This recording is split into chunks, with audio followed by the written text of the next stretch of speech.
हरे कृष्णा कृष्णा कृष्णा हरे हरे, हरे राम राम राम हरे हरे, हरे कृष्णा कृष्णा कृष्णा हरे हरे, हरे राम राम राम हरे हरे, हरे कृष्णा कृष्णा कृष्णा हरे हरे, हरे राम राम हरे हरे। श्री राधा माधव भगवान की जय, राधा किदारी भगवान की जय, श्रील प्रभुपाद की जय, गौर पूर्णिमा महाउत्सव की जय। श्रीमद् भगवद गीता अध्याय 7 श्लोक संख्या 5 7.5।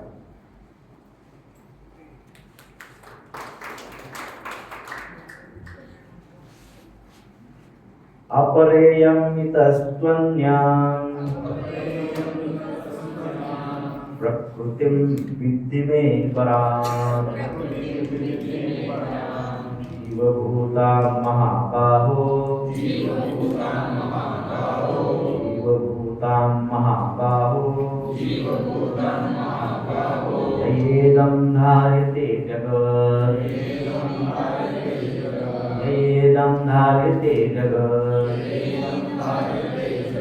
अपरेयमितस्त्वन्याम् प्रकृतिं विद्धि मे पराम्, जीवभूतां महाबाहो ययेदं धार्यते जगत्, अपरेयमितस्त्वन्याम्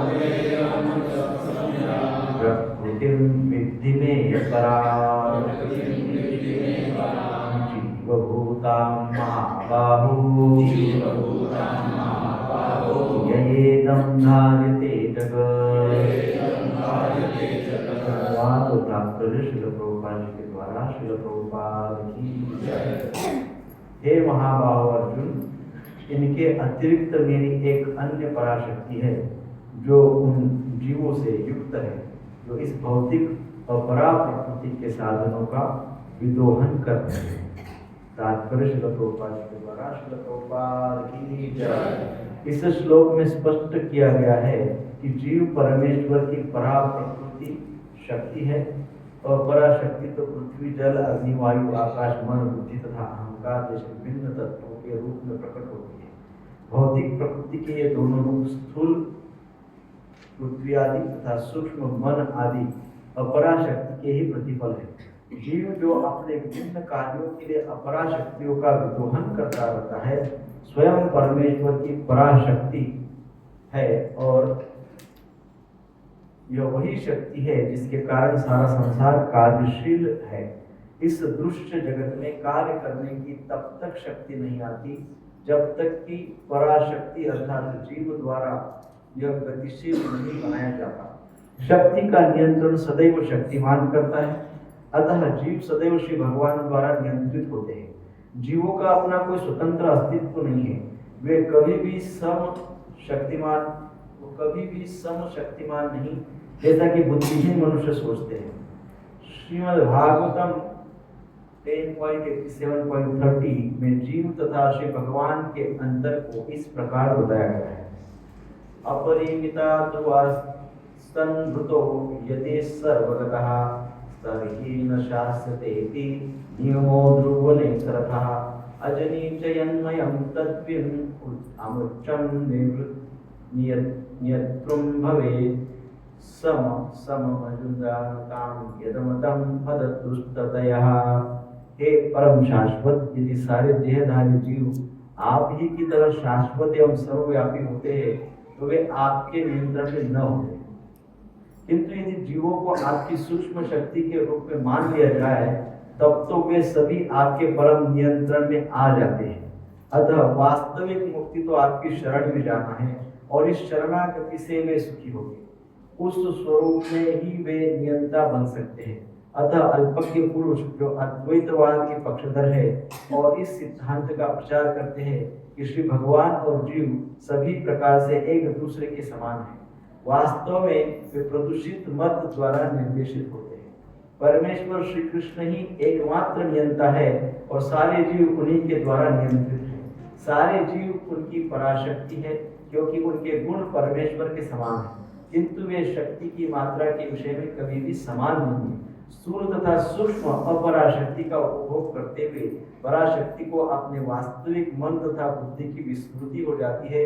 इस विस्मृति का कारण जीव पर जड़ प्रकृति का प्रभाव है, किंतु जब जीव माया के बंधन से मुक्त हो जाता है तो उसे मुक्ति पद प्राप्त होता है। माया के प्रभाव में आकर अहंकार सोचता है मैं ही पदार्थ हूँ और सारी भौतिक उपलब्धि मेरी है।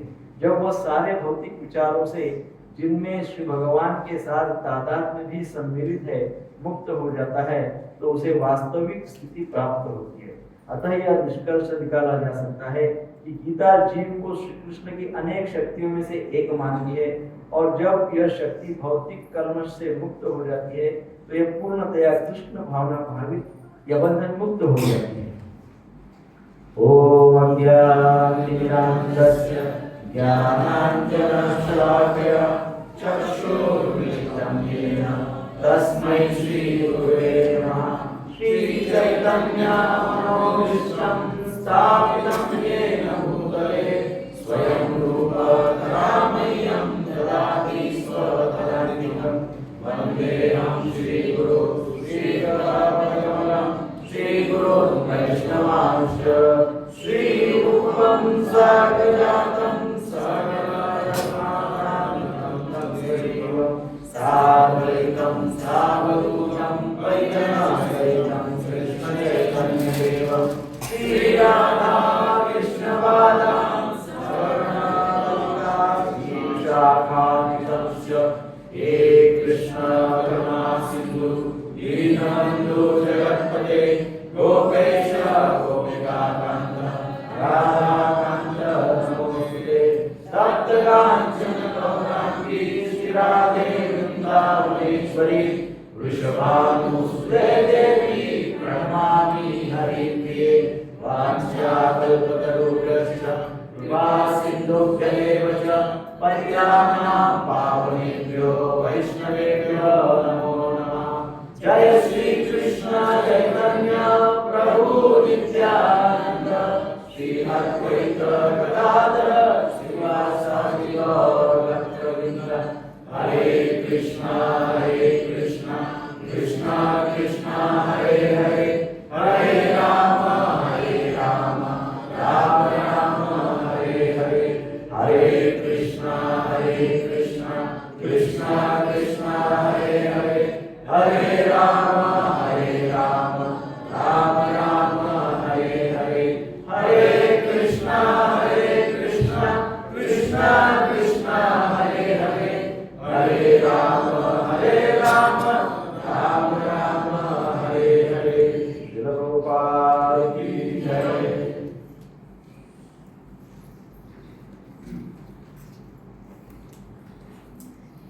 अपरेयम इतस्त्वन्यां प्रकृतिं विद्धि मे परां जीवभूता महाबाहो येदं धारयते जगत्।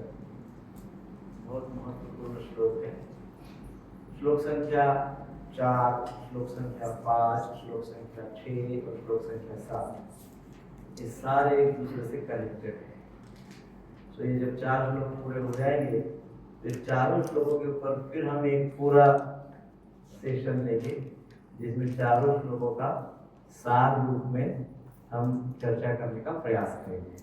तो अभी हम आज का श्लोक समझने का प्रयास करते हैं। आज का श्लोक समझने के लिए हमको पिछला श्लोक समझना आवश्यक है। तो पिछले श्लोक में क्या कहा? पिछले श्लोक में कहा था हे महाबाहो अर्जुन, 7.4 में कहा था भगवान ने कि कुछ बातें बताई थी। भगवान ने बताया था कि उनकी एक प्रकार की एक प्रकृति है। वो प्रकृति क्या है? उसमें क्या क्या है? 8 प्रकार के विकल्प हैं। 8 प्रकार से उनकी प्रकृति विभक्त है। कौन सी प्रकृति? भौतिक प्रकृति, भौतिक जगत, मटेरियल वर्ल्ड। मटेरियल वर्ल्ड के 8 विभाग बताए गए थे। वो उन्हीं की मेरी प्रकृति है, बोल रहे थे, बट मेरे से विभक्त है। क्यों विभक्त है? मेरी प्रकृति है, मैंने ही सारा संसार बनाया, मैंने इस प्रकृति को बनाया, मेरी ही प्रकृति है, मेरी ही शक्ति है, पर थोड़ी विभक्त है। क्यों? हाँ, चेतना नहीं है। चेतना नहीं होने के कारण देयर इज नो रिलेशनशिप, और इसलिए थोड़े समय के लिए इसको विभक्त समझा जा सकता है। सो ये प्रकृति मेरी है, ऐसे जब पिछले श्लोक में भगवान ने बोला तो अर्जुन के मन में फिर जिज्ञासा हुई। पिछले शनिवार को अर्जुन के मन में ऐसी जिज्ञासा हुई कि यदि भगवान कह रहे हैं कि ये प्रकृति 8 प्रकार की है, मेरी अपरा शक्ति है, इस प्रकार से बोले हैं, तो अर्जुन के मन में आया कि क्या ये एक ही शक्ति है, एक ही प्रकृति भगवान की है, या और भी कुछ है भगवान के पास? ये इतना ही है या और भी कुछ है? ऐसा अर्जुन के मन में विचार है कि और भी कुछ होगा ऐसा, नहीं कि इतना ही है। वो मेरा आपोदलो वायु कंबन है ना, भगवान का भूमि आपो नलो वायु जो पंचमहाभूत वही है, फिर मन बुद्धि अहंकार है, 8 है, इतने ही है भगवान के पास, यही भगवान की प्रकृति है, ऐसा अर्जुन को लगा। फिर उनको थोड़ी जिज्ञासा और हुई, उन्होंने सोचा इसके व्यतिरिक्त तो और भी कुछ होगा क्या भगवान के पास? ऐसा जस्ट मन में विचार आया, इसलिए फिर भगवान को समझ गए, भगवान तो अंतर्यामी है, कोई समझ गए, इसलिए ये नेक्स्ट आज का श्लोक 7.5 इस श्लोक को भगवान ने बताया। तो भगवान इस श्लोक में क्या कहते हैं? हे महाबाहो अर्जुन, इनके अतिरिक्त मेरी एक अन्य पराशक्ति है ना, इतना ही नहीं है, मेरा एक अन्य पराशक्ति है जो उन जीवों से युक्त है जो इस भौतिक अपरा प्रकृति के साधनों का विदोहन करते रहते हैं। तो विदोहन अर्थात एक्सप्लॉइटेशन है, ये है मेरी एक और शक्ति है। वो शक्ति क्या करती है? मेरी इस अपरा शक्ति के संपर्क में आकर ये अपरा प्रकृति का फुल एक्सप्लॉइटेशन करती है। क्या करती है? विदोहन करती है। तो क्या अर्थात सादी सरल भाषा में ये जीव शक्ति जो है, ये जीवात्मा जो है, प्रकृति के संपर्क में आता है और इस मटेरियल वर्ल्ड का अर्थात ये प्रकृति का क्या करता है? भौतिक प्रकृति का एक्सप्लॉइटेशन करता है, ऐसा गड़बड़ करता है। ये क्यों ऐसा करता है? क्योंकि जब ये प्रकृति के संपर्क में आता है, ये प्रकृति के संपर्क में आता है तो अपने आप को पुरुष समझता है। ये जीवात्मा है तो प्रकृति कहा गया, तटस्थ प्रकृति है ना। संसार के 2 भाग है, एक है प्रकृति, एक है पुरुष।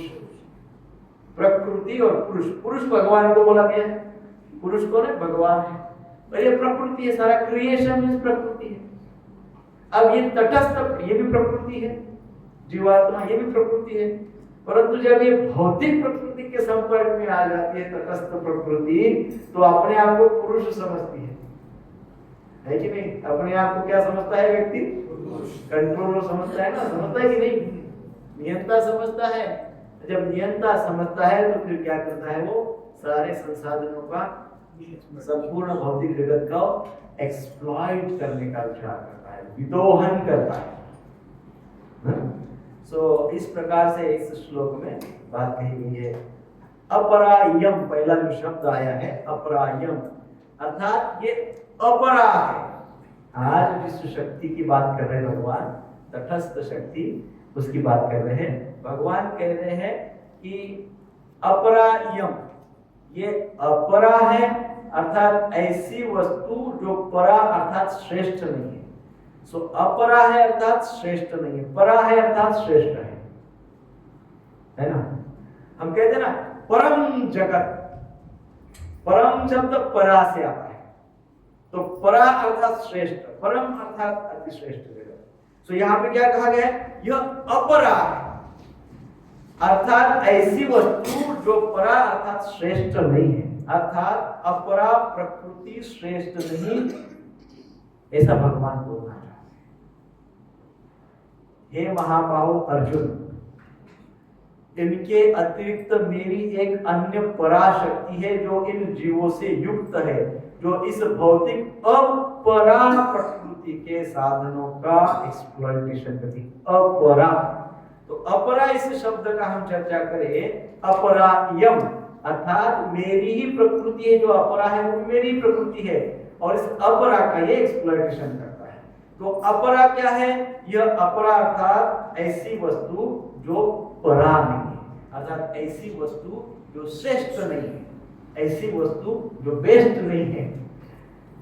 ऐसी वस्तु कौन सी है जो श्रेष्ठ नहीं है? अपरा, अपरा अर्थात भौतिक जगत, material world. This is not the best thing available. ये जो हमको प्राप्त हुआ है भौतिक संसार, ये दी बेस्ट नहीं है, ऐसा भगवान बोल रहे हैं। This is not the best. हमारा प्रॉब्लम क्या है? हम इसको दी बेस्ट समझते हैं। भगवान क्या बताने का कोशिश कर रहे हैं? हमको क्या समझा रहे हैं भगवान? This is not the best. हम क्या बोल रहे हैं? This is the best. अब ये कंफ्लिक्ट कौन सॉल्व करेगा? ये कंफ्लिक्ट सॉल्व कौन करेगा? ये कंफ्लिक्ट शास्त्र सॉल्व करेंगे, और शास्त्रों को हमको अच्छा इंटरप्रिटेशन हमारी गुरु परंपरा करेगी, शास्त्रों का इंटरप्रिटेशन। तो इस प्रकार से कहा गया है कि ये प्रकृति, भगवान कह रहे हैं, ये श्रेष्ठ नहीं है। अच्छा, क्यों नहीं है श्रेष्ठ? इतना सब कुछ तामझाम है, सब कुछ अवेलेबल है, श्रेष्ठ कैसे नहीं है? एसी लगा है भाई, सब कुछ व्यवस्था है, बेस्ट है, सारे संसाधन उपलब्ध है ना। आज कल सुबह मन किया कि जापान, जर्मनी, अमेरिका जाना है, फ्लाइट पकड़ो, सुबह वहां शाम तक वहां पहुंच जाएंगे, है कि नहीं? आज सुबह का ब्रेकफास्ट मुंबई में करो, लंच दिल्ली में करो, डिनर कलकत्ता में करो, सब इतनी फैसिलिटी है, इतनी बेस्ट है, फिर व्हाट इज द प्रॉब्लम? चार चीज है, जन्म मृत्यु जरा व्याधि, टेम्पररी है, सब कुछ है। और ये हाँ क्या है? कलयुग है तो कला बहुत होते हैं, मतलब लोग समझते नहीं बात। हाँ, तो सब सरल बात तो ये है कि ये जड़ है। क्या है? जड़ है ना, तो इसलिए श्रेष्ठ नहीं। जो चेतन है वो श्रेष्ठ है, जो जड़ है वो श्रेष्ठ नहीं।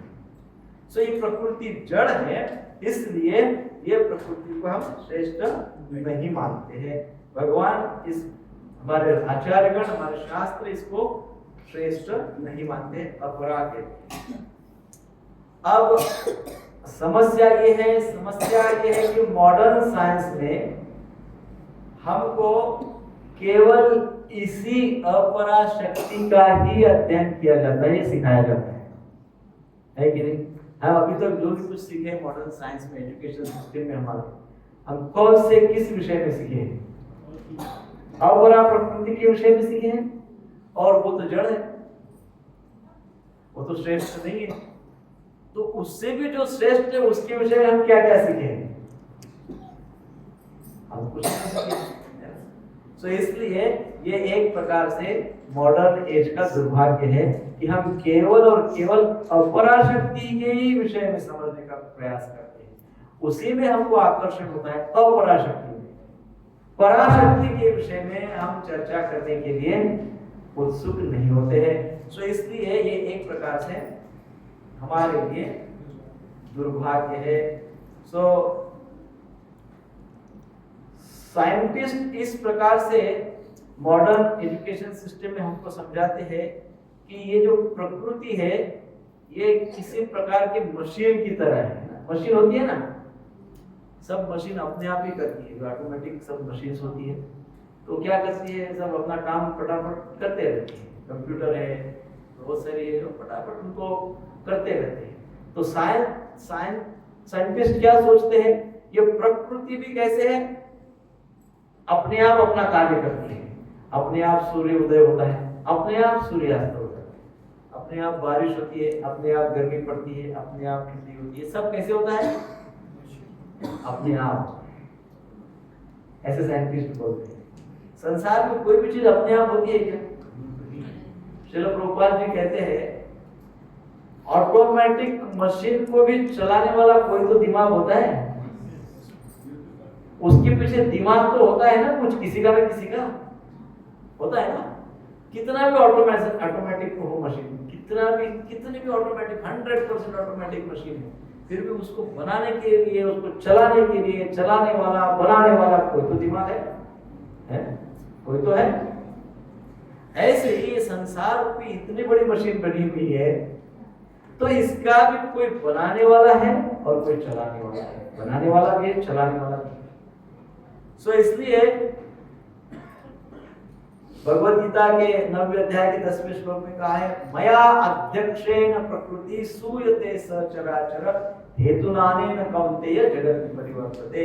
भगवान कहते हैं जो प्रकृति चलायमान है, प्रकृति चल रही है, ये इसलिए चल रही है कि वो मेरी अध्यक्षता, मेरे नियंत्रण, मेरे कंट्रोल में है, अर्थात मैं ही इसको चलाता हूँ और इसलिए चलायमान है, मैं उसका अध्यक्ष हूँ। भगवान कहते हैं आई एम द कंट्रोलर। इस प्रकार से 9.10 में कहा गया है। सो दूसरे पंक्ति में बताया गया है, इतः तु अन्याम प्रकृतिम विद्धि में पराम, अर्थात इस अपरा प्रकृति से अन्य मेरी परा प्रकृति को भी जानो। क्या बोल रहे भगवान? अब कितना जानोगे ये मटेरियल वर्ल्ड को, कितना जानोगे? अब इतना जानकर क्या पा लिया, कितना क्या मिल गया आपको? नहीं, सिर्फ भगवान का पूछने का तात्पर्य ऐसा है, कितना जानकर क्या जानोगे आप मटेरियल वर्ल्ड का? बताओ क्या जानो, दी बेस्ट क्या जानोगे आप? भौतिक जगत का टॉप मोस्ट दी बेस्ट क्या जानोगे आप? जानकर कितना जानोगे? कहीं तो थक जाओ, ऐसी एक सिचुएशन आ जाएगी जीवन में, वहां एग्जॉस्ट हो जाओगे, बोलेंगे जानकर थक गए हम लोग। क्या बोलेंगे? जानकर इतना जान लिया, इतनी जानकारी ले ली, इतनी जानकारी ले ली, इतनी जानकारी ले ली, अब मैं थक गया, जानकारी लेने का एग्जॉस्ट हो गया। अब क्या करें? क्या मिल गया जान मटेरियल वर्ल्ड को जानकर 50 साल, 60 साल, 70 साल, 80 साल, 90 साल बिता दिए, क्या पाया जानकर? इसलिए भगवान क्या बोल रहे हैं, इस अपरा प्रकृति से अन्य मेरी परा प्रकृति को जानो अर्जुन। मेरी परा प्रकृति को जानो। तुम केवल अपरा प्रकृति में उलझ गए हो, पूरा जीवन अपरा प्रकृति में बिता दिए हो, अब मेरी परा प्रकृति को भी जानो अर्जुन। तो अब वो अपरा प्रकृति हो या परा प्रकृति, कोई भी प्रकृति हो, है किसकी? भगवान की है ना। परा प्रकृति भी भगवान की है, अपरा प्रकृति भी भगवान की है। तो सबसे अधिक महत्वपूर्ण कौन है? भगवान। परा भी भगवान की है, अपरा भी भगवान की है, तो हु इज मोस्ट इंपॉर्टेंट? पर हम क्या बोल रहे हैं? अपरा बहुत महत्वपूर्ण, पर अपरा भी भगवान की है। कहीं हम कह रहे परा महत्व की, परा भी भगवान की है, तो हु इज इंपॉर्टेंट? भगवान। सबसे बड़े महत्वपूर्ण कौन है? भगवान बहुत बड़े महत्वपूर्ण है, सबसे अधिक महत्वपूर्ण है। यदि हम भगवान को छोड़कर इन दोनों में से किसी भी एक को महत्व देते हैं, तो प्रभुपाद जी बोलते हैं वो महाअज्ञान है। भगवान को छोड़कर इन दोनों में से किसी भी एक को, या कहो दोनों को भी महत्व देते हैं बहुत ज्यादा, और भगवान को नहीं देते, तो प्रभुपाद जी क्या बोलते हैं? ये क्या है? अज्ञान है कि नहीं? अज्ञान क्या है फिर?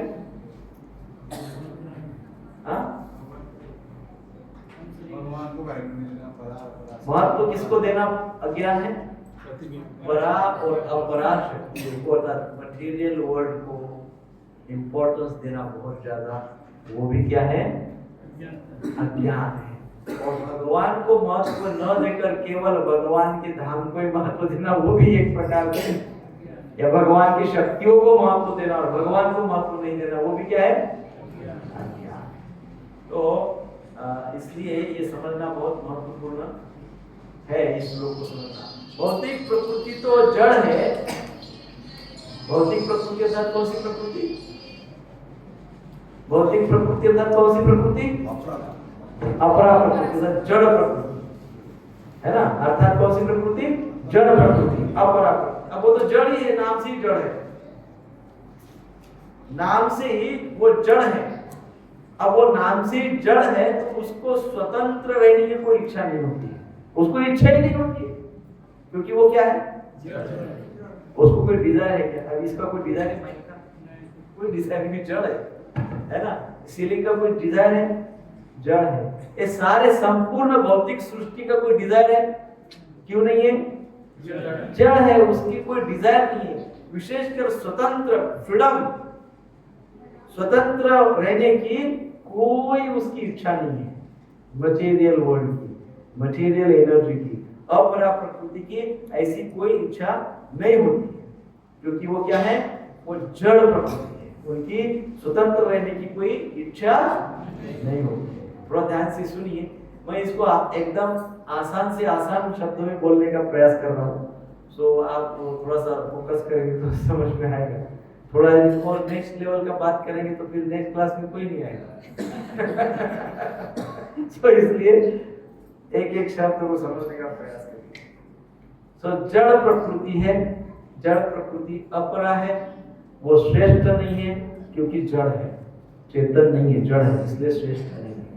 उसकी कोई अपनी इच्छा नहीं होती है, उसको स्वतंत्रता की भी उसकी कोई अपनी इच्छा नहीं होती है। अब चेतन प्रकृति का विचार करेंगे। चेतन प्रकृति ये दूसरे प्रकार की प्रकृति जिसकी हम आज चर्चा कर रहे हैं। अब ये भी प्रकृति भगवान श्री कृष्ण के अधीन है। ये जो चेतन शक्ति है ये भी किसके अधीन है? भगवान के अधीन है। परंतु यहाँ पे एक बहुत बड़ा डेंजर हमको मिला है।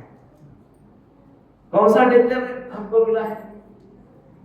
ये जो चेतन प्रकृति है, ये चेतन प्रकृति के अंदर इच्छा हो सकती है, जड़ प्रकृति के अंदर इच्छा नहीं होती। चेतन प्रकृति के अंदर इच्छा हो सकती है, और विशेषकर कौन सी इच्छा होती है पता है? ये चेतन प्रकृति सोचती है चलो अभी भगवान से जरा स्वतंत्र होकर देखा जाए, क्या आनंद मिलता है ना। ये चेतन प्रकृति की इच्छा क्या होती है? कभी कभी नहीं, प्राय ज्यादातर क्या होती है इच्छा? भगवान से विलग होकर, भगवान से अलग होकर, भगवान से स्वतंत्र होकर, भगवान से सेपरेट होकर एंजॉय करने की इच्छा। यहां तक क्लियर है ना। जीव की इच्छा होती है ना, जीव प्रकृति के संपर्क में आता है, तो जैसे ही प्रकृति के संपर्क में आता है तो क्या सोचता है? प्रकृति के संपर्क में आता है तो स्वतंत्र रहने का विचार करता है। I am the boss. क्या सोचता है? आई एम द बॉस, मैं बॉस हूँ। तो क्या सोचता है? I only exist. अस्तित्व इस संसार में किसी का होना चाहिए तो केवल मेरा अकेले का होना चाहिए। फिर क्या सोचता है? आई एम द डूअर, मैं ही करता हूँ। ऐसा सोचता है ना। कब सोचता है ये? बच्चों किसी का मोबाइल बहुत बच रहा है। ये फिर ऐसे अपरा प्रकृति है। कोई डिजाइन नहीं है सुनने का। तो ऐसा है कि स्वतंत्र रहने की जो अचेतन शक्ति को, हमारे अंदर जो अचेतन तत्व है, जो जीव तत्व है, इसको सेपरेट रहकर, स्वतंत्र रहकर एंजॉय करने का, मटेरियल वर्ल्ड को एंजॉय करने का इच्छा होती है। ये कौन सी है? भगवान की पराशक्ति है प्रभु। फिर से ऐसा होता है। पराशक्ति भगवान ने बोला है, पराशक्ति आगे कह लीजिए तटस्थ है। ये कौन सी है? तटस्थ शक्ति। तटस्थ शक्ति को भी परा कहा गया है। परंतु वास्तव में वो कौन सी है? तटस्थ है। आगे चर्चा करेंगे। सो अब जैसा हमने कहा कि प्रकृति होकर भी थोड़ा सा मुझे कंफ्यूजन हो रहा था, अभी पूछोगे बाद में। पूछे। तो जी अपरा आपने बताया कि जिसमें मतलब जो श्रेष्ठ नहीं है और जिसमें जो श्रेष्ठ नहीं है। हाँ, हाँ, श्रेष्ठ क्यों नहीं है? क्योंकि उसमें जड़ है वो, उसमें कोई, जैसे आपने माइक का एग्जांपल दिया, तो परा के लिए हमारा एग्जांपल है जीव, हमारे अंदर जो जीव है, हम नहीं, मतलब हम है लेकिन जीव शरीर में हमारे अंदर दो ही है, हमारे अंदर दोनों है। जो शरीर है वो अपरा है और जो जीवात्मा है वो परा बोला गया है, परंतु वह तटस्थ, परंतु वो भी अपरा नहीं है, परा ही है। आगे भगवान बोलते हैं ना, मैं अंशो जीव लोके जीव भूत सनातन, भगवान कहते हैं ये मेरा ही अंश है। भगवान का अंश तो परा ही हो गया। तो इस प्रकार से हम चर्चा कर रहे थे कि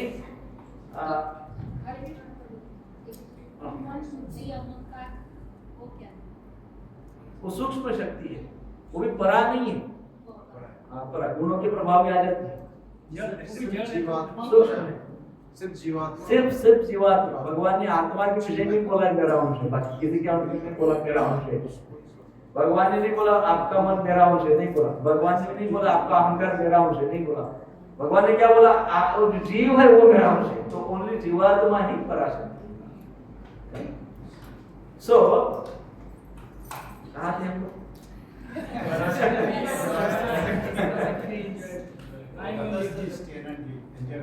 हरे कृष्णा कृष्णा कृष्णा हरे हरे, हरे राम राम राम हरे हरे। हाँ, तो तटस्थ शक्ति है ये।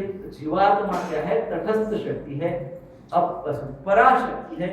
और वो एक्चुअली भगवान इसको शक्ति बोल रहे हैं, है ना? अर्थात ये क्या है? ये प्रकृति है। शक्ति अर्थात क्या? प्रकृति है, तटस्थ प्रकृति है। और प्रकृति होते हुए भी ये क्या इच्छा प्रकट कर रही है? पुरुष बनने की इच्छा प्रकट कर रही है। जीव प्रकृति है, तटस्थ शक्ति है ना? तो अर्थात क्या?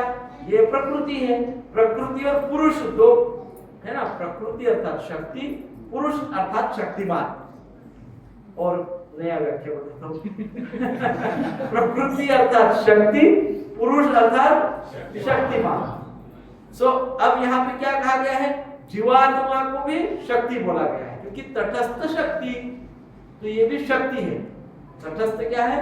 शक्ति है। परंतु जब ये प्रकृति के साथ आ जाती है, शरीर इसको मिल जाता है, शरीर मिल गया कि अपने आप को भगवान समझता है, पुरुष समझता है। तो जब इस प्रकार से ये तटस्थ शक्ति पुरुष बनने की इच्छा रखती है, हाँ क्या रखती है? पुरुष बनने की इच्छा। प्रकृति जब पुरुष बनने की इच्छा करती है, अर्थात शक्ति जब शक्तिमान होने का इच्छा करती है, तब क्या होता है? तब अशांति उत्पन्न होती है।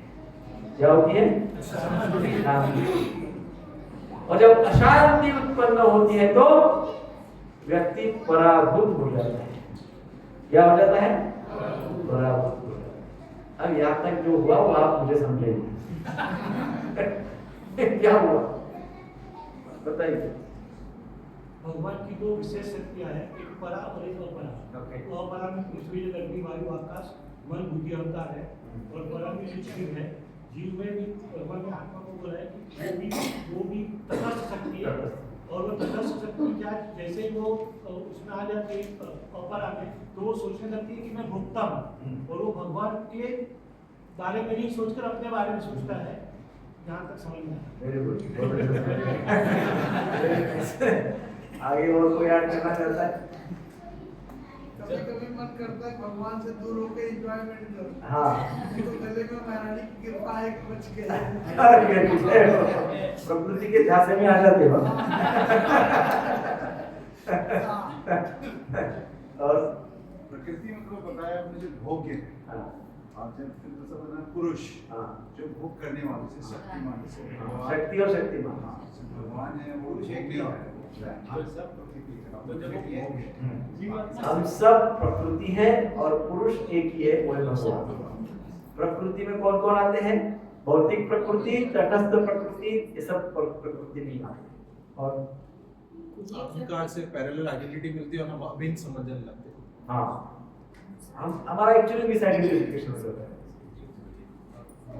जीव जब प्रकृति के संपर्क में आता है तो वो अपने आप को बॉस समझने लगता है, आई एम डूअर समझने लगता है, मेरा ही अस्तित्व रहना चाहिए, ये सब समझने लगता है। यस, मैं ही करता हूँ, मैं ही भगवान हूँ, मेरा ही अस्तित्व सब जगह होना चाहिए, मेरा ही इम्प्रेशन सब जगह होना चाहिए।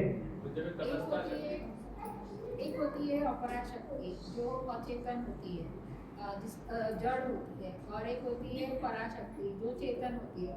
तो चेतन जो शक्ति होती है जो अचेतन शक्ति को चलाती है, मतलब जैसे कि कंप्यूटर है तो माइक है तो वो जड़ है, उसको चेतन शक्ति चलाती है। जब चेतन शक्ति उसको चलाती है तो वो ये समझने लगती है पराशक्ति कि मैं ही सब कुछ हूँ। तो उस सिचुएशन में भोग होता है, तो वो गलत होता है। और दोनों में भगवान को श्रेष्ठ समझना चाहिए। हाँ, दोनों में फिर दोनों किसकी है? भगवान की है ना। दोनों शक्ति भगवान की है। जो श्रेष्ठ कौन है? भगवान। वो भगवान को श्रेष्ठ समझना चाहिए। उसकी भगवान को श्रेष्ठ आपने बताया लास्ट में कि जब तटस्थ शक्ति जो है जब अपने आप को शक्तिमान समझने लगती है और उससे भी अपने आप को एग्जाम्पल करती है तो उस समय अशांति फैल जाती है और पराभूत हो जाता है। अशांति से पराभूत होता है। पराशक्ति में इच्छा नहीं होती, पराशक्ति में इच्छा होती है। इच्छा के कारण ये सारी चीजें होती हैं। सबसे बड़ी इच्छा कौन सी हो जाती है? स्वतंत्र शक्तिमान भगवान बनने की इच्छा। सबको कंट्रोलर बनना है, सबको कंट्रोल चाहिए। लेकिन मटेरियल एनर्जी निम्न है, लेकिन तटस्थ शक्ति मटेरियल एनर्जी के अंडर में आके मटेरियल एनर्जी क्या होता है? तटस्थ शक्ति मतलब प्रभावित कर देता है उनको, ऐसा प्रभावित कर देता है। तो तटस्थ शक्ति मटेरियल एनर्जी के अंडर में कंट्रोल हो जाता है, क्योंकि होना नहीं चाहिए। तो जैसे आपने ये बताया अशांति का तरीका बताया कि जब शक्ति अपने आप को शक्तिमान समझ लगती है, यानी कि अपने आप को भुक्ता समझ लगती है, अपने आप को ईश्वर समझ लगती है, तब अशांति आती है। इसी का मैथमेटिक्स में कोरोलरी होता है ना उल्टा। इसका उल्टा जो हमने 5.29 में पढ़ा था, तो जब हम भगवान को समझते हैं कि वही भुक्ता है, वही ईश्वर है, तो भी शांति आती है। शांति है। यस, भक्ताराम की गीत प्रसाद सर्वलोक में है ना। तो इस प्रकार से शांति मिलेगी। अब मुझे मटेरियल एनर्जी तो अपने आप चल रही है भगवान के डायरेक्शन में, पर तटस्थ शक्ति तो चला नहीं सकता, ना तो भगवान को ना अपरा शक्ति को। तो ये जो मेरा शरीर हिल रहा है, ये सब मुझे भ्रम हो रहा है कि मैं ही ला रहा हूँ। आपका जो शरीर हिल रहा है, जो भी मूवमेंट हो रही है, चेतन शक्ति के कारण हो रही है। चेतन शक्ति उसमें नहीं है तो वो तो कोमा में जाते हैं। इसको कैसे समझेंगे? उसमें तो चेतन शक्ति है, आत्मा तो है, फिर मूवमेंट क्यों नहीं है? हाँ, तो चेतन शक्ति को समझेंगे कैसे? चेतन शक्ति को समझने के तरीके क्या क्या है? भी मैं चेतन अवस्था में हूं, कैसे समझेंगे? कॉन्शियसनेस है, चेतना है। चेतना है अर्थात आप चेतन अवस्था में है, दैट्स इट। आप मूव करते हैं, आप क्रिया करते हैं कि नहीं करते हैं, that is not important. But आप चेतन अवस्था में, कॉन्शियस अवस्था में, कॉन्शियस स्टेट में है। कर्म करते हैं कि नहीं करते हैं, दैट इज सेकेंडरी। और आप यदि कर्म करते हैं तो इसका अर्थ ये होता है कि आपकी चेतन शक्ति विकसित हुई है। अब आप गलत कर्म करते हैं तो चेतन शक्ति विकसित तो हुई है, लेकिन जानवर की जैसी हुई है। जानवर में भी चेतन शक्ति होती है, वो भी विकसित होती है, पर जानवर की जैसी हुई है ना। और यदि हम अपने अच्छे कर्म करते हैं, अच्छा एक्शन, अच्छी मूवमेंट है, अच्छे एक्शन से कल्याणकारी है, तो कॉन्शियसनेस तो है, डेवलप भी हुई है, मनुष्य की जैसी हुई है। और उसमें भी और अच्छा करते हैं, आध्यात्म से जुड़ते हैं, भगवान से जुड़ते हैं, भक्ति करते हैं, लोगों को भक्ति के लिए प्रवृत्त करते हैं, तो आपकी चेतना कंप्लीटली डेवलप्ड है, पूर्ण विकसित है। ये मनुष्य जो है भगवान के साथ अच्छा संबंध बना सकता है। सो अल्टीमेटली चेतन शक्ति और अचेतन शक्ति, पराशक्ति और अपराशक्ति, पराशक्ति को श्रेष्ठ बताया गया है क्योंकि उसके अंदर चेतना है, और चेतना है और उस भौतिक शक्ति के अंदर चेतना नहीं है। ये बात यहाँ तक ठीक है, लेकिन इस अवस्था में उनको श्रेष्ठ क्यों बताया गया है? चेतन है, इसका लाभ क्या है? भाई हमारे पास चेतना है, हमारे पास कॉन्शियसनेस है। What is the best benefit of this consciousness? Inquiry और ब्रह्म जिज्ञासा। हाँ? ब्रह्म जिज्ञासा। क्या बोले? जिज्ञासा। ब्रह्म जिज्ञासा। और भगवान की सर्विस में ये एनर्जी को सही ढंग से लगा, भगवान की सेवा में लगना, और हम कोई गलत काम करने को नहीं सोचेंगे। यस, और आनंद। आनंद। हमको इसमें दास। मतलब भगवान को जानने की कोशिश करना चाहिए। ओके। उसके साथ ये संबंध हाँ, हम योग कर सकते हैं, भगवान से जुड़ सकते हैं। हमको संबंध बना सकते हैं। रिलेशनशिप। संबंध सामने। वाई चेतन शक्ति या पराशक्ति श्रेष्ठ क्यों बोला गया? क्योंकि उसके कारण हम रिलेशन स्टैब्लिश कर सकते हैं। रिलेशनशिप, भगवान से हम संबंध पुनः स्थापित कर सकते हैं। चेतन नहीं होते तो करते हैं। तो best, the top most benefit of this energy is इससे हम भगवान से to have a relationship with Krishna. भगवान के साथ संबंध जोड़ना। सो संबंध हमारा भगवान से कैसा है? वो सबसे, हम चेतन है, हम कॉन्शियस है, हम ह्यूमन बीइंग है, तो कौन सी बड़ी बात हो गई? हम ह्यूमन बीइंग है लेकिन भगवान को जानते ही नहीं। चेतन होके भी पत्थर के जैसा जीवन है। भगवान के साथ संबंध नहीं बनाया। चेतना तो है लेकिन वो कहीं और दूसरी दिशा में दौड़ रही है। It is just like a stone. Rupa ji कहती है एनिमल। सो इसलिए महत्वपूर्ण बात बार बार ध्यान में रखने जैसी है कि हमारे पास तटस्थ शक्ति, हमारे जीवात्मा तटस्थ शक्ति है, पराशक्ति है, चेतन शक्ति है, चिन्मय शक्ति है। तो ये इतनी सारी शक्ति वो है, तो उसका मुख्य फंक्शन या मुख्य बड़ा लाभ हमको कौन सा मिलना चाहिए? सबसे बड़ा रिलेशनशिप। अपने आप को रोज पूछना चाहिए मेरा भगवान के साथ कैसा रिश्ता है।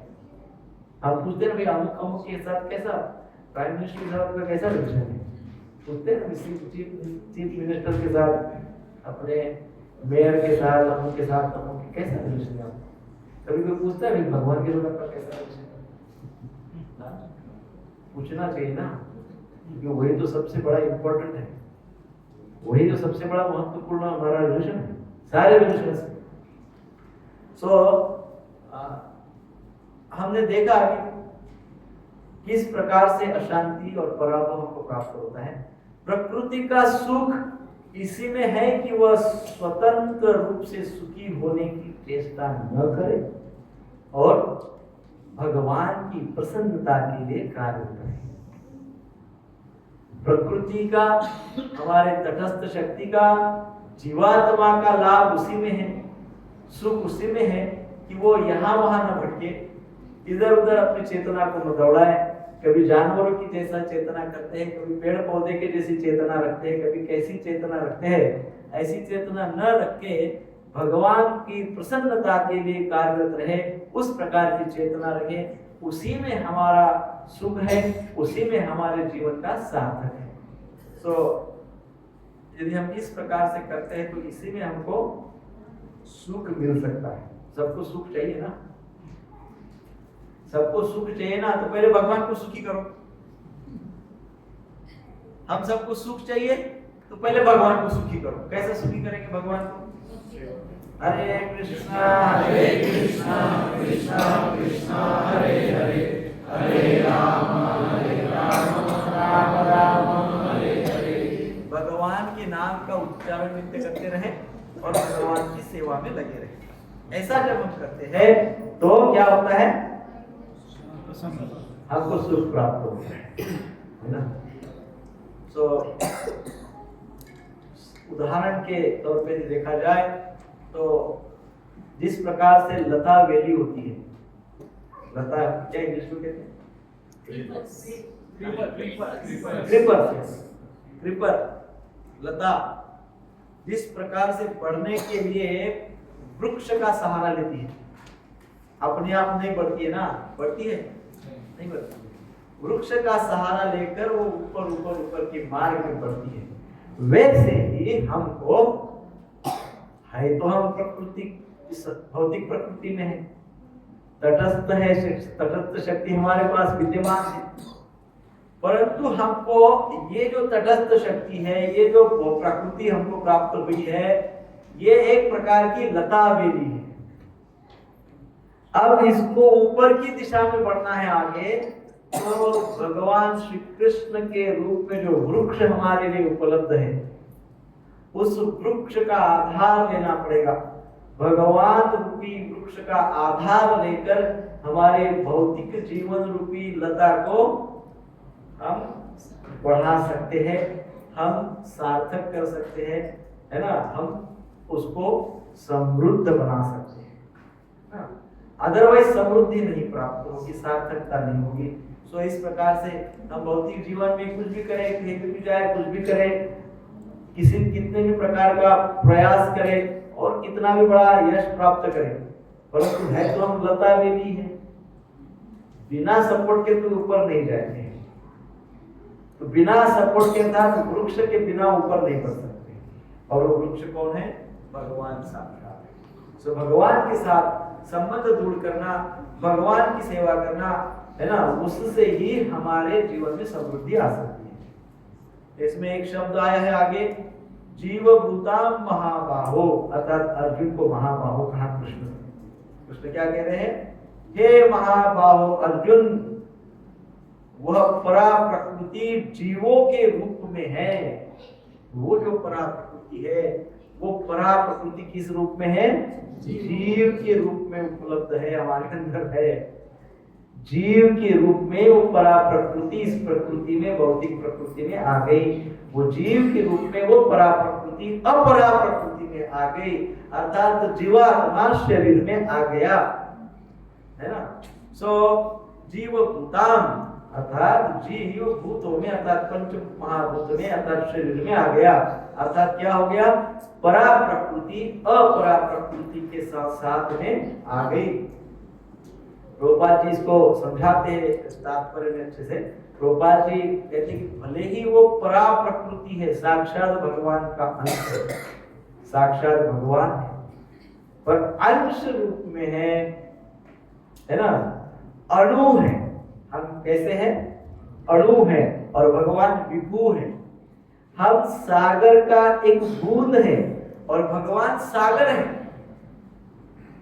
तो हम एक बूंद है, तो जो सागर का एक बूंद है, तो वो एक बूंद में जो गुण है, वो सेम गुण है जो सागर में है।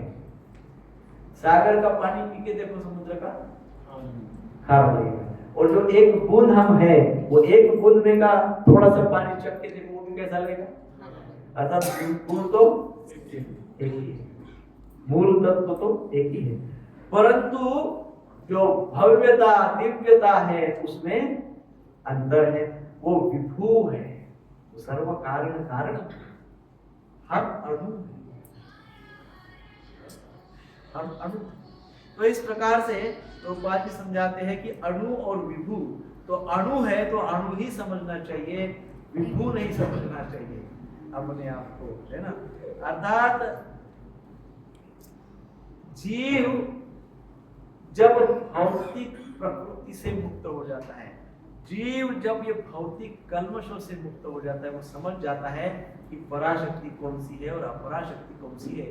जब ये समझ जाता है तो वो कल्मश से मुक्त हो जाता है, कल्मश से मुक्त हो जाता है, अर्थात पूर्णतः भौतिक बंधनों से मुक्त हो जाता है, ऐसा उसका अर्थ होता है। और महाबाहो, महाबाहो अर्थात जिसकी भुजा, जिसके बाहु कैसे है? बलशाली है, जिसकी भुजा में अपार बल। महाबाहो अर्थात क्या? जिसकी भुजा में अपार बल है, महाबाहो। अर्जुन को महाबाहो क्यों कहा गया है? क्योंकि महाभारत के द्रोण पर्व में अध्याय 27 में वर्णन आता है, संशप्तक नाम का एक राजा था, भयंकर पराक्रमी थे ये लोग, और वे पांडवों के विरुद्ध युद्ध लड़ रहे थे। पांडवों को मारने के लिए भयंकर युद्ध कर रहे थे। इनके पास इतनी अपार शक्तियां, अपार क्या कहते हैं योद्धाएं थे, असंख्य योद्धाएं थे, असंख्य रथी थे, असंख्य महारथी थे और सब धनुर्विद्या में निपुण। तो जब ये अर्जुन के साथ युद्ध करने के लिए निकले तो उस युद्ध में ये सारे के सारे संशप्तक ऐसे बाण चलाए, एक ही क्षण में लाखों बाण छोड़े उन्होंने। कितने बाण छोड़े? लाखों बाण छोड़े एट ए टाइम। तो अर्जुन ने उस समय क्या किया? ब्रह्मास्त्र का ऐसा प्रयोग किया कि सारे के सारे जितने भी रथी महारथी सब जो संशप्तक के साथ थे, संशप्तक को भी ऐसा उन्होंने ब्रह्मास्त्र चलाया कि सारे के सारे मारे गए, सबके हाथ कट गए, लाखों हाथ कट गए सैनिकों, रथियों के, महारथियों। तो ये है, इतना अर्जुन का बल देखकर कृष्ण बड़े प्रसन्न हुए। कृष्ण तब अर्जुन को महाबाहु समझते हैं कि ऐसा व्यक्ति जिसकी भुजाओं में इतना बल है, महाबल है। तो अर्जुन को महाबाहु कह रहे हैं, बलशाली कह रहे हैं, स्मरण करवा रहे हैं कि हे अर्जुन, आपके अंदर इतना बल है, आप महाबाहु, इतना बल है, उठो युद्ध करो। क्या करो? युद्ध करो। भगवत गीता के 15वें अध्याय में 7वें श्लोक में भगवान जीवात्मा को अपना अंश कहते हैं। क्या कहते हैं? अंश कहते हैं। भगवान कहते हैं ममे वंशो जीव लोके जीव भूत सनातन, ये जीव क्या है? मेरा अंश, ऐसा भगवान बोलते हैं। परंतु अंश ही समझिए, अपने आप को भगवान न समझे, हम अंश ही है।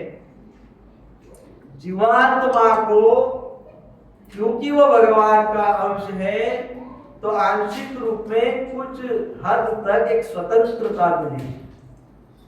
यदि वो स्वतंत्रता का सदुपयोग करके कृष्ण के साथ गहरा संबंध बनाता है तो वो जीवात्मा भगवान की प्रकृति बन जाता है।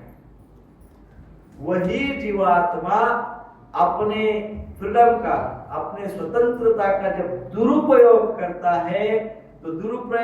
है तो वो क्या हो जाता है? वो भगवान से दूर हो जाता है। जब वो जीवात्मा सदुपयोग करता है अपनी स्वतंत्रता का तो वो भगवान की प्रकृति बन जाता है।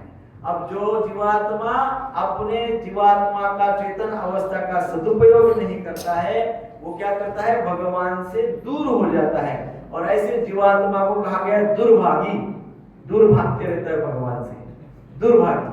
हम बोलते बड़ा दुर्भाग्य, बड़ा दुर्भाग्य अर्थात क्या है? भगवान से दूर भागते रहता है। तो वो व्यक्ति असफल हो जाता है।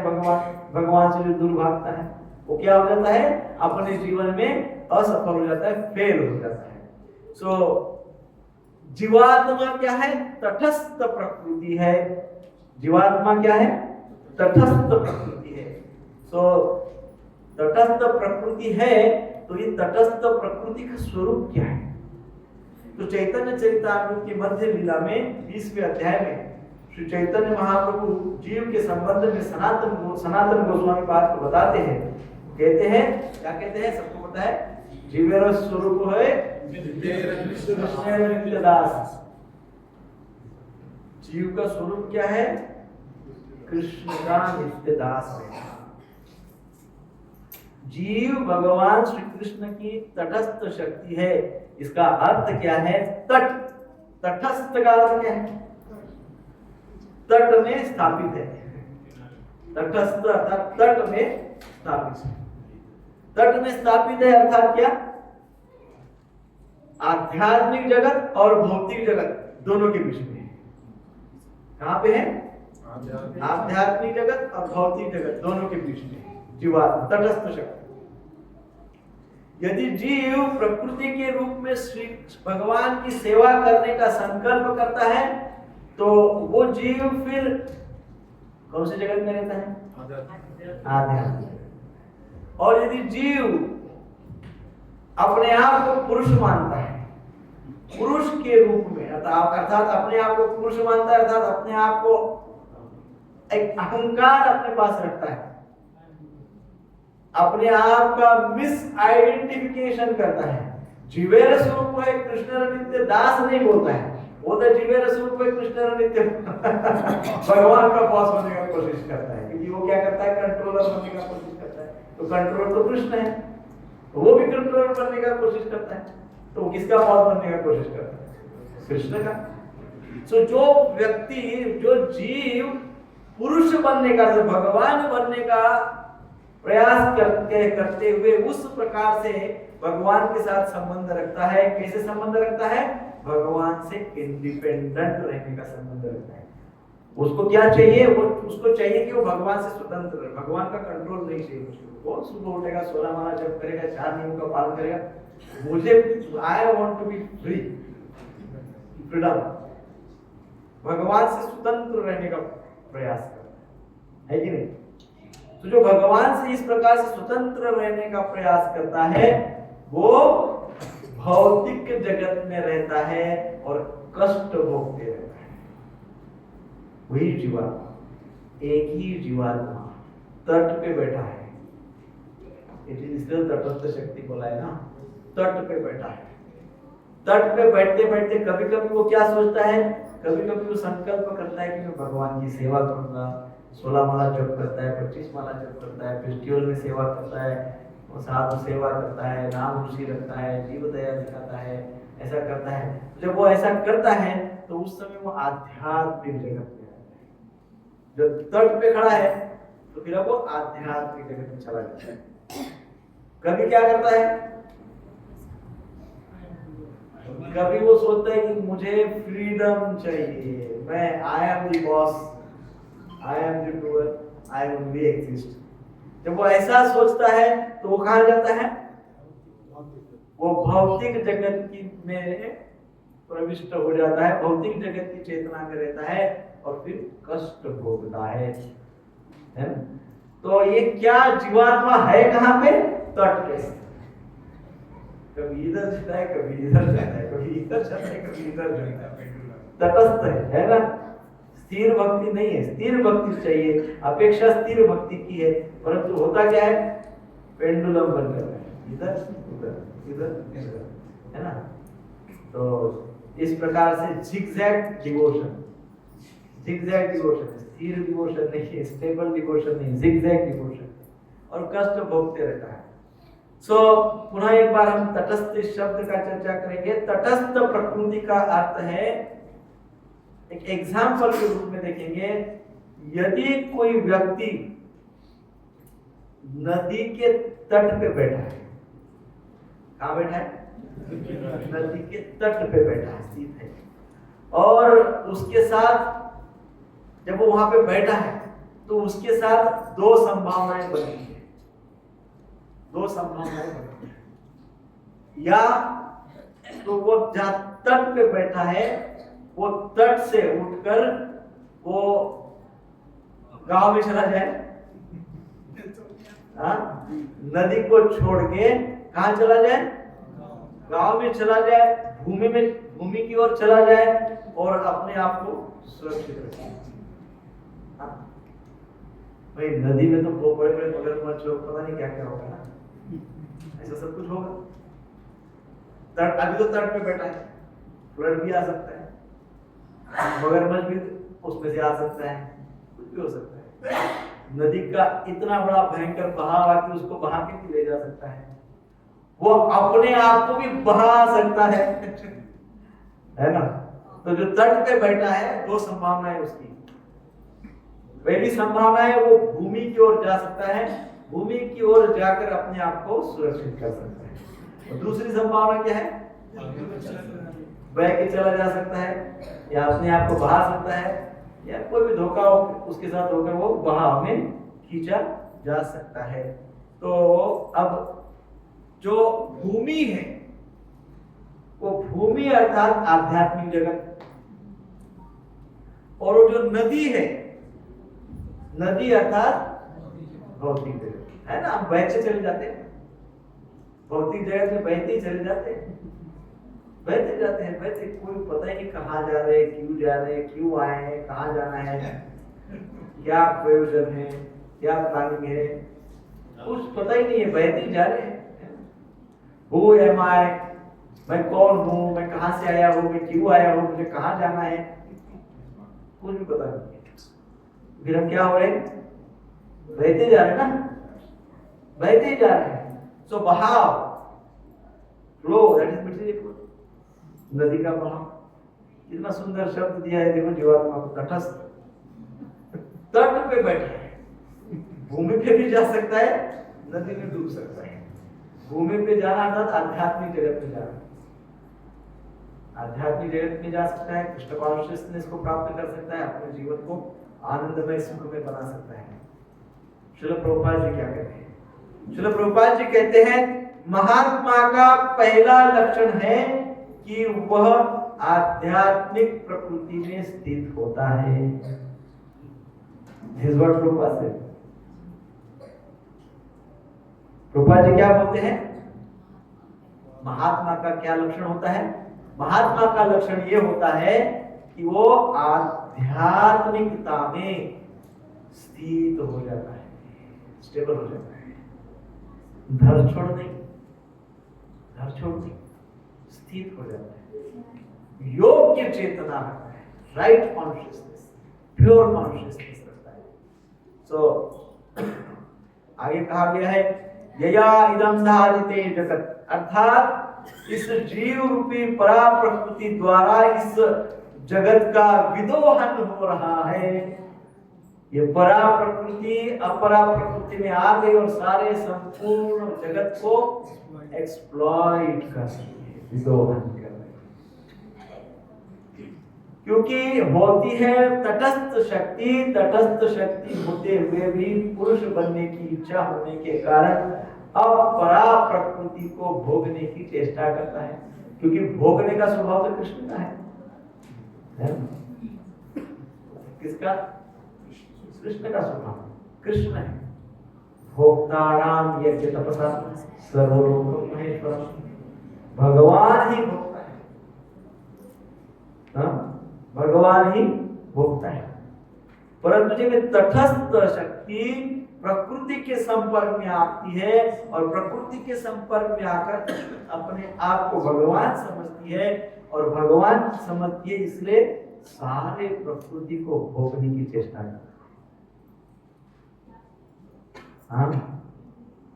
संपूर्ण मटेरियल क्रिएशन को एक्सप्लॉइट करने की कोशिश करती है, क्योंकि अपने आप को भोक्ता राम एक तपस्या समझती है, भोक्ता समझती है, भगवान समझती है।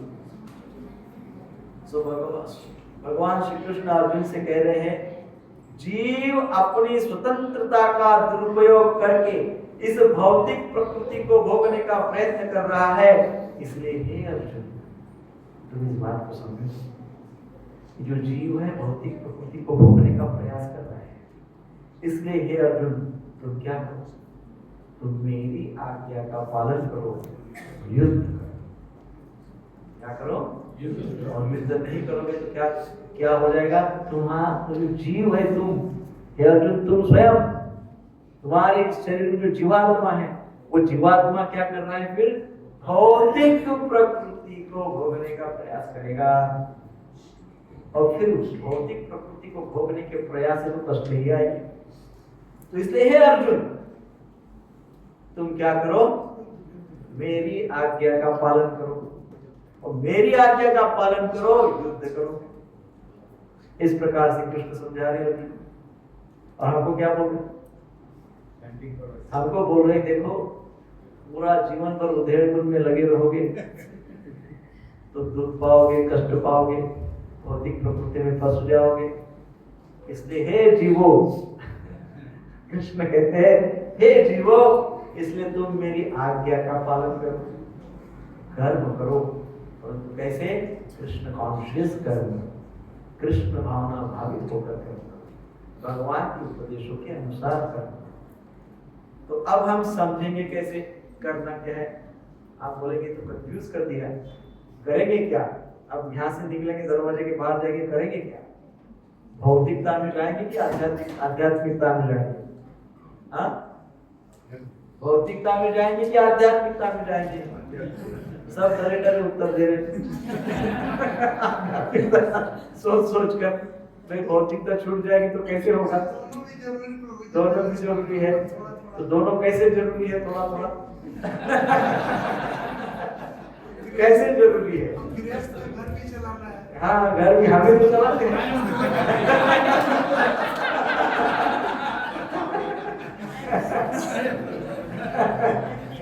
एक उदाहरण समझिए, एक उदाहरण समझिए। ये बल्ब है, एक बल्ब होता है और दूसरी इलेक्ट्रिसिटी होती है ना? इलेक्ट्रिसिटी को क्या कहते हैं? विद्युत। आप इलेक्ट्रिसिटी ज्यादा बिजली, एक बिजली है और एक बल्ब है। अब ऐसा बल्ब में ऐसा पकड़ के रखा, वो जलेगा? और बहुत भारी महंगा बल्ब लाया है, जो बल्ब है वो बहुत महंगा लाया है, 5000 रुपए का बल्ब है, चलेगा? ऐसा पकड़ के रखना नहीं चलेगा। कितना भी पकड़ के रखो, 100 घंटा गया, 100 दिन भी पकड़ के चलेगा नहीं। दूसरा इलेक्ट्रिसिटी है, बिजली है। बिजली सबस्टेशन पे, बहुत बड़ा सबस्टेशन है और उन तारों में पूरी बिजली घूम रही, बहुत हेवी पावर बिजली, बहुत। तो वो जो इतनी बिजली वहां पे उत्पन्न हो रही है, तैयार हो रही है, क्या वो बिजली आपको प्रकाश देगी? कितना ही बिजली बनाओ, क्या वो स्वयं प्रकाश देगी? तो क्या करना पड़ेगा? वो बिजली को उठा के वो बल्ब में डालना पड़ेगा। बिजली और बल्ब का कनेक्शन करना पड़ेगा, मिलाप करना पड़ेगा, संबंध इस्टैब्लिश करना पड़ेगा, है कि नहीं? उनके दोनों के बीच में संबंध होगा तो प्रकाश मिलेगा। वैसे ही भौतिक प्रकृति और आध्यात्मिक प्रकृति को हम कनेक्ट कर पाएंगे तभी प्रकाश मिलेगा, और कनेक्ट नहीं कर पाएंगे तो प्रकाश नहीं मिलेगा। तो भौतिकता को यदि हम आध्यात्मिकता से कनेक्ट नहीं करेंगे और हम कहेंगे क्या करेंगे तो परिवार और आध्यात्मिकता को कनेक्ट ही नहीं किया और चला ही रहे परिवार, तो प्रकाश अर्थात यश, समृद्धि, तेज, भगवत भक्ति ये नहीं मिले। तो परिवार को चलाओ लेकिन कृष्ण को ऐड करके चलाओ, कृष्ण को अपना परिवार का सदस्य बनाओ। Krishna is our family member, है ना? और डीप रिलेशंस उनके साथ रखो और परिवार चलाओ, तभी जीवन यशस्वी होगा, सक्सेसफुल होगा। So this is what is the essence of this shloka, कि हमको आध्यात्मिकता को भौतिकता में ऐड करते आना चाहिए। दूसरी भाषा में भौतिकता को हमको कृष्ण से कनेक्ट करते आना चाहिए। और वो कैसे आएगा? जब हम प्रति शनिवार विदाउट पे भगवत गीता का श्रवण करेंगे और फिर हरे कृष्ण महामंत्र का उच्चारण करेंगे, तभी ये संभव हो पाएगा। अन्यथा केवल ये क्या हो जाएगा? ज्ञान ही ज्ञान हो जाएगा। ज्ञान तो बहुत लोग बांटते हैं ना, ज्ञान तो बहुत लोग देते, कभी है क्या ज्ञान देने वाला? उसकी कोई वैल्यू नहीं है जब तक उस ज्ञान को हम जीवन में नहीं उतारते। तो जीवन में उतारिए, अपने प्रत्येक भौतिक कार्यकलाप को कृष्ण से कनेक्ट कर दीजिए, कृष्ण का स्मरण करिए, कृष्ण के प्रति कृतज्ञता प्रकट करके, हे भगवान आप ही के कारण ये कार्यकलाप हो रहा है, ऐसा ही बोलेंगे ना तो कनेक्ट हो जाओगे कृष्ण से। इतना भी बोलोगे विद फुल ऑफ ग्रेटिट्यूड, है ना, कृतज्ञता के साथ बोलोगे, कृष्ण से कनेक्ट हो जाओ। लेकिन हरे कृष्णा कृष्णा कृष्णा हरे हरे, हरे राम राम राम हरे। तो आज हमने जीवात्मा के विषय में समझा। इसके पूर्व के श्लोक में हमने अपरा प्रकृति के विषय में समझा था। आज हमने परा में तटस्थ शक्ति अर्थात जीवात्मा के विषय में समझा है, और फिर हम आगे का 2 श्लोक में इन्हीं विषयों की चर्चा करेंगे। और जो फिर उसके बाद का जो सेशन होगा उसमें हम अपरा प्रकृति, परा प्रकृति, तटस्थ शक्ति, ये सब भगवान से कैसे कनेक्ट होते, कहां से आते हैं, उसकी चर्चा करेंगे। और जहां से आते हैं उसका स्वरूप क्या है, विष्णु रूप क्या है, वैकुंठ रूप क्या है, उसकी चर्चा करेंगे। परंतु जब तक ये 4 श्लोक क्लियर नहीं होते एकदम अच्छे से, तब तक हम ऊंची छलांग नहीं लगाएंगे, है ना। तो इसलिए मैंने पिछले श्लोक के कुछ 1-2 टॉपिक है जो मैं उसको लास्ट में करने वाला हूँ। पहले ये 2-3 टॉपिक सिंपल, भौतिक जगत और आध्यात्मिक जगत, पहले ये एकदम क्लियर चलिए। फिर तटस्थ शक्ति, जीवात्मा एकदम क्लियर चाहिए, कहाँ बैठा है, क्या उसके पास ऑप्शन है, ये क्लियर होना चाहिए। फिर हम धीरे धीरे आगे की चर्चा करेंगे। तो 2 मिनट में आप फिर से समराइज कर दीजिए, 3 मिनट बचा है।